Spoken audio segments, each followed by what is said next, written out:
Good vibes des artistes cheveux au vent sur des routes emblématiques de la Côte d'Azur, c'est l'idée folle d'Olivier Schneiderlin, faire jouer des DJ sur la banquette arrière de sa Méhari.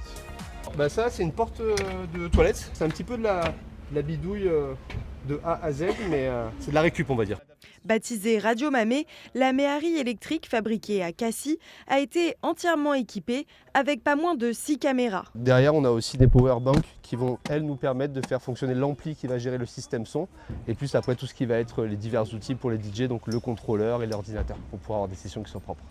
Ce jour-là, à bord de Radio Mamé, ce sont les DJ Duff et Groove Garden qui tiendront les platines entre Saint-Jean-Cap-Ferrat et Villefranche-sur-Mer, avec une idée en tête, se régaler et régaler les passants. C'est complètement différent de mixer pour une soirée, c'est vraiment un truc particulier. Et se retrouver là, à passer de la musique en passant sur des super paysages, le son est super bien dans nos oreilles.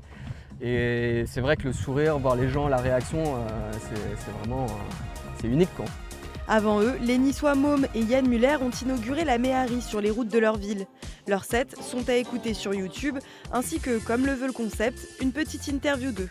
Aujourd'hui, on tourne à Nice, justement, au port de Nice. Donc là, je suis chez moi, à domicile, je suis très à l'aise. On a fait des super images, le son, il était top, je suis éclaté.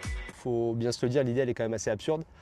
Mais de se rendre compte du sourire des artistes, de la confiance qu'ils nous mettent entre les mains et de l'effet que ça peut procurer de divertissement auprès des gens quand on passe dans la rue ou quand ils regardent ce qu'on fait sur les plateformes, bah, je me dis que ça y est, on a déjà fait 50% du boulot, maintenant il ne reste plus qu'à faire le reste. Chaque semaine, de nouveaux artistes se produiront à l'arrière de la voiture. Prochaine étape, un road trip de Saint-Raphaël à Hossegor cet été, avec chaque jour un arrêt pour un mix dans une ville différente.